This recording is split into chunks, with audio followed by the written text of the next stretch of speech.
Good morning, everyone. Our title is May Patutunguhan Ba?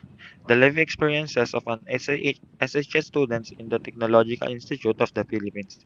Before we start, I would like to introduce my researchers. By the way, I'm Jericho Singson. I'm Paula Gomez. I am Carl Vincent A. Francisco.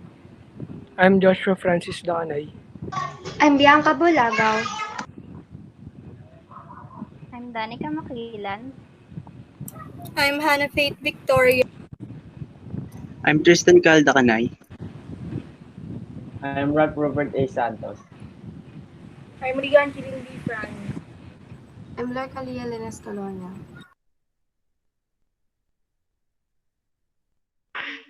These are the table of contents. Under Chapter 1 is a problem and its background. Below is the background of the study. Background of the study provide context to the information discussed throughout the research paper. Statement of the problem is used in research work as a claim that outlines a problem addressed by a study. Scope and delimitations explains the extent to which the researcher's area will be explored in the work and specifies the parameters within which study will be operating, while the significance of study implies importance of the study for the broader area of study, the specific question of the study, and the target group under study. The chapter 2 highlights the review of related literature. It includes romantic relationships among students, adolescents, challenges of being in a romantic relationships, effects of being in a romantic relationships. It also includes synthesis. Synthesis. It is the process of combining the results of multiple primary research study aimed at testing the same conceptual hypothesis. It may be applied to either quantitative or qualitative research. And definition of terms refers to a detailed explanation of the technical terms and measurements used during data collections. The third chapter is methodology. Under this is research design. This refers to the overall strategy that you choose to integrate the different components of the study in coherent and logical way, thereby ensuring you will effectively address the research problem. It constitutes the blueprint for collection, measurement, the collection, and the analysis of data. Research subject is an information or data collected from about the individual that helps to answer the question under the study. Research local discusses the place or settings of the study. It describes the brief of the place where the study is conducted. Only the important features which have the bearing on the present study are included.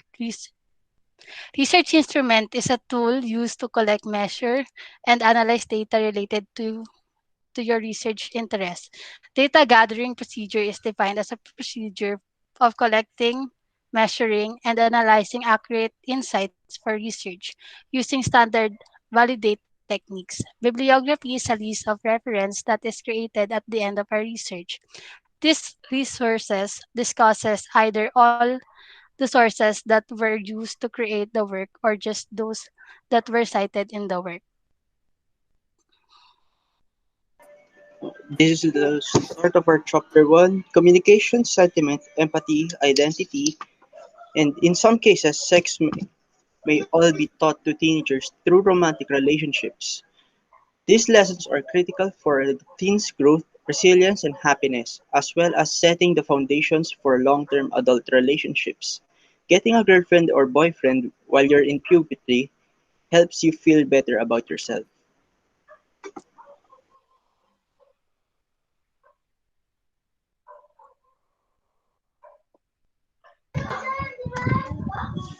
When youth relationships are characterized by intimacy and open contact, they are satisfied with themselves.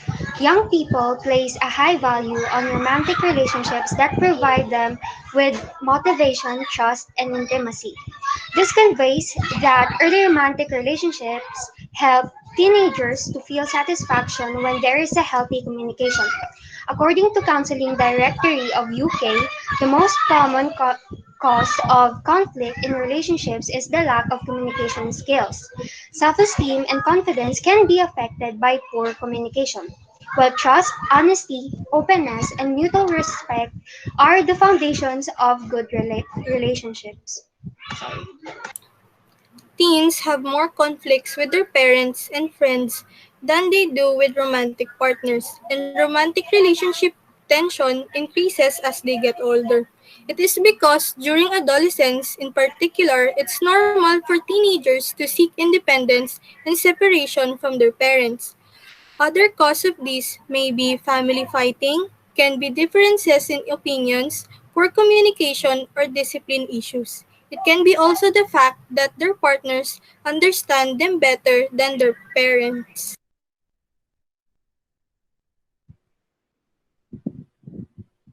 According to Collins and Furman, and strongly supported by Beckett and Shaw, depression has been related to preteen dating, especially for females and when sex is involved. The relationship between early dating and depression is unknown. Inequality in a relationship, as well as poor care by a partner, may all lead to depression.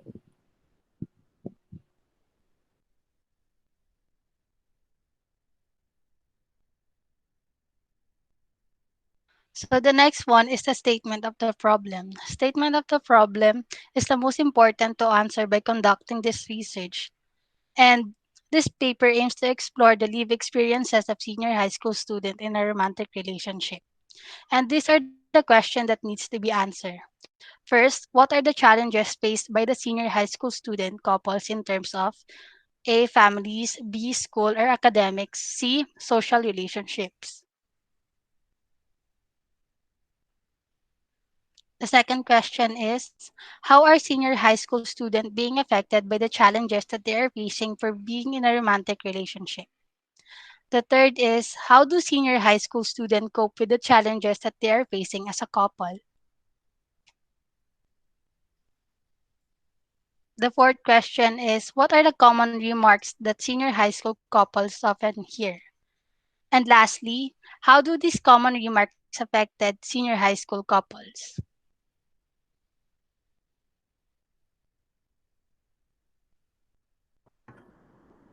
Scope and limitations.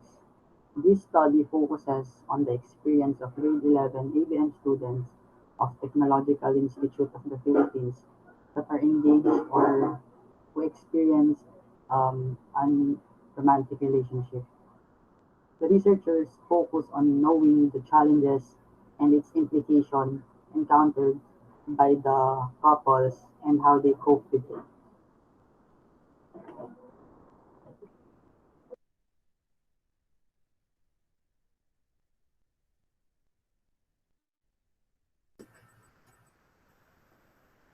Significance of the study is a research is that it recognizes the difficulties that students who are in a relationship face.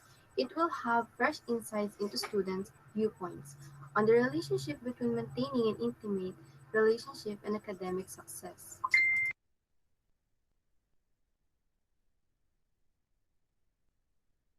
Teachers will use the information from the study to provide support and more awareness to their students. Students will gain insights into situations and perspective that couples have seen over the influence of romantic relationship on academic performance. For the parents, the findings of this study will support them in guiding their children away from a relationship and in balancing academic and romantic relationship.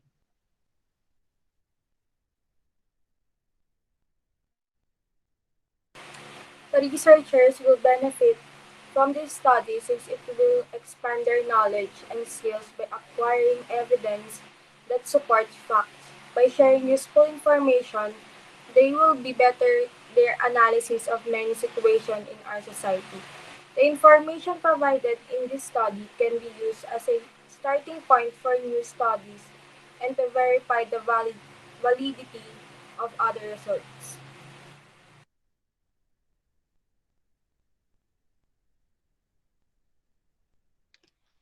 Theoretical framework. So under this theory is surveillance theory. Surveillance theory revolves around the idea of social needs. Surveillance claims that individuals are motivated to construct those kind of behavioral circumstances through five specific psychological needs. These needs include tenderness, companionship, approval, affection, and sexuality. According to surveillance hypothesis, the early parent-child relationship is the first degree lasts from birth to around 2 years of age. The fourth stage is known as a pre-adolescence. It lasts from the around of age of 9 to puberty.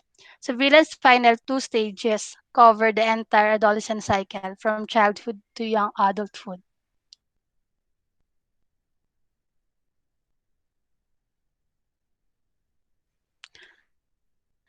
So the first RRL that we got for romantic relationship is love is the most powerful feeling humans have ever experienced. Many people pursue love's manifestation in romantic relationship with a compatible partner, but there are many different kinds of love. For this people, intimate relationship are one of life's most important facets and source of profound fulfillment. Pau, ulitin mo kasi naglalag ka.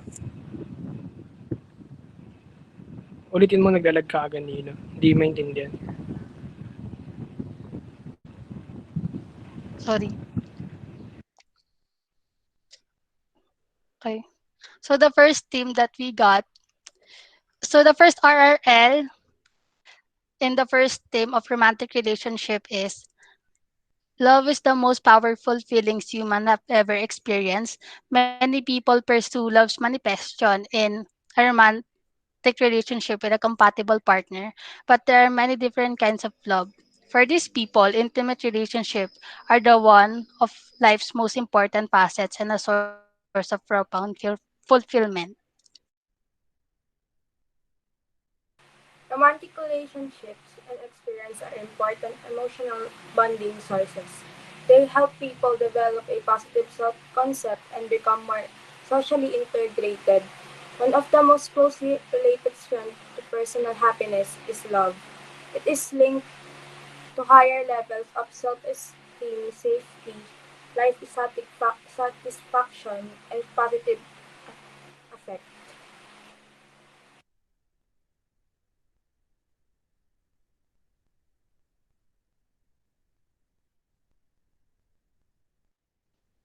The aim of this research is to look at the long-term relationship between baseline adolescent relationship characteristic and later adolescent relationship violence (ARA). Clini- Clinician and intervention specialists working with teenagers must view this observation as a possible warning for ARA. We also discovered that female respondents were twice as likely as male respondents to be offenders of physical and/or sexual ARA. Taylor 2017. Teens have more conflicts with their parents and friends than they do with their romantic partners, and romantic relationship tensions increases as they get older. Depression is linked to preteen dating, especially for girls and when sex is involved. The link between early dating and depression is unclear. Inequality within a relationship and inadequate treatment by a partner may also contribute to depression. Collins and Furman, 2007. So next is challenges of being in a romantic relationship. Romantic relationship is a genuine feeling of love for a certain person. But some people find romantic relationship difficult to maintain. A team of scientists from University of Nicosia in Greece found that fading enthusiasm, long work hours, and lack of personal time and space are the most common problems that couples face together. By Travers M. 2020. Falling in love is like being in an ocean and you're drowning deeper every second in the clock pass. But challenges in a relationship are inevitable. It is often a mix of emotion. According to expert, there are few problems that's often tough to spot in a relationship that can get worse over time. By Steber, 2017.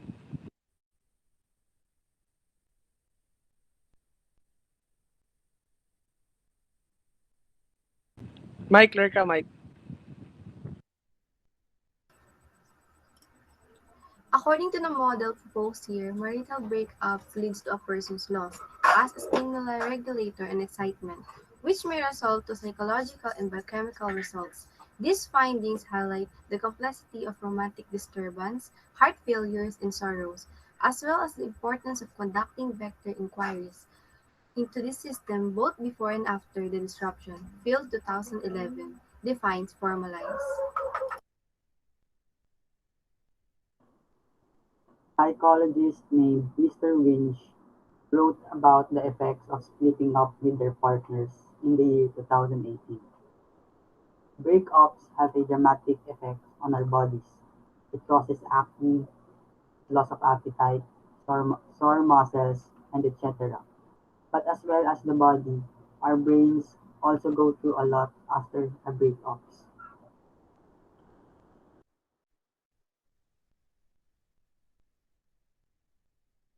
In synthesis, the present research investigates whether marital breakup can be used as an experimental paradigm to study a depression-like state after a stressful time in individuals who do not have psychological illness.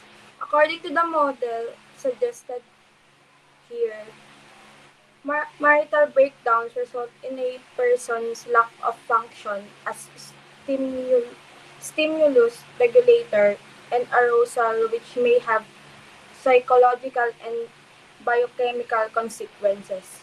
The results are dreadful. The results shed light on the complexities of marriage, disintegration, heartbreak, and mourning, as well as the need for more multivariable variables examine all process prior to and after the breakups. Provide the most potent arousal and relaxation control. These findings highlight the complexities or marital breakdowns, heartbreak, and bereave- bereave- ah, bereavement, as well as the need for more multivariable analysis. The absence of social regulators such as optimum relaxation and exciting modulation has been linked to potential mechanism underlying romantic divisions, heartbreak, and sorrow.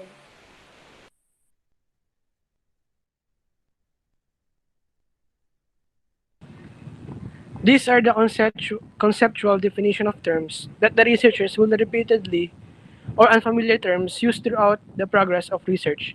The following are defined as adolescence, analogous, affiliative, central relationship, chumship, conceive, distinction. Gratification, intimate, interpersonal, notion, ostracism, peer, romantic relationship, sexual orientation.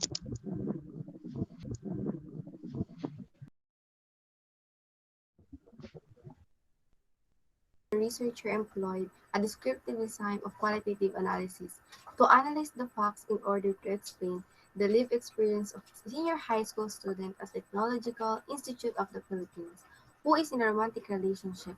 A descriptive analysis is one of the focus on describing a population, circumstances, or phenomenon.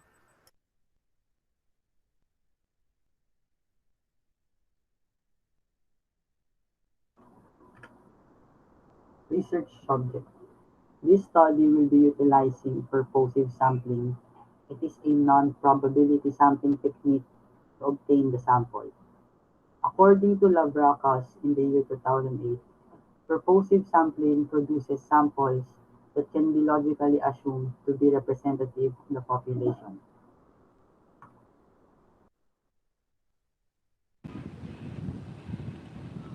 The age of the participant is between 16 and 19 years old.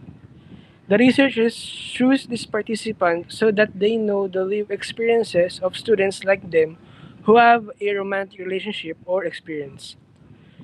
In the pandemic situation, which made the study easier to conduct, because the researchers wouldn't go outside and spend transportation money. The researchers interview participants through a Google meeting, a Zoom, or other online platform for online interviews.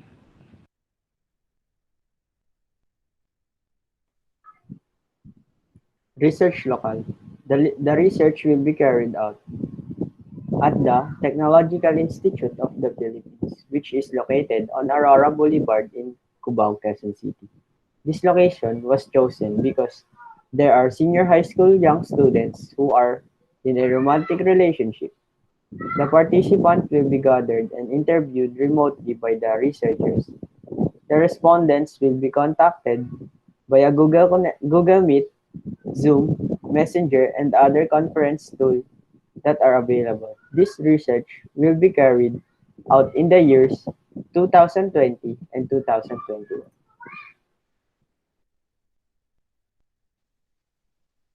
To complement the descriptive method of characterizing the data, we will make use of a semi-structured interview.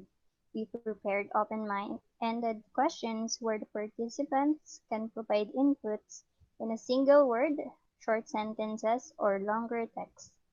The guide question will be validated by the experts so that the research is on the right track. Experts can be marriage counselors, psychologists to review the interview question pertaining of its language, wording, and relevance.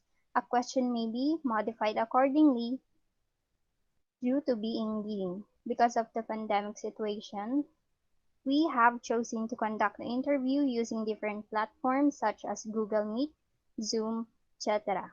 In this virtual environment, the interview will be on one-by-one basis. The questions for this interview are divided in two parts. Part 1 is about the profile, while the part 2 contains questions that are used to probe and explore the participants' perspective about romantic relationship.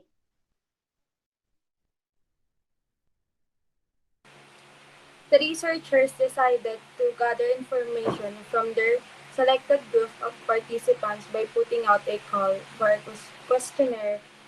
The participants will be contacted by messenger and will be required to respond to the questions with complete cooperation. The advantage of calling them is that we will know the answer, which will allow us to compare and evaluate large quantities of data with ease in terms of other information collected by researchers.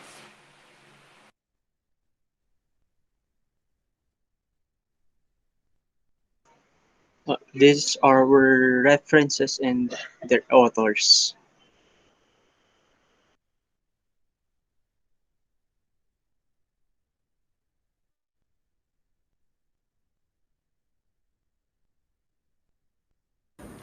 And that's it for our title Defense. Thank you for listening.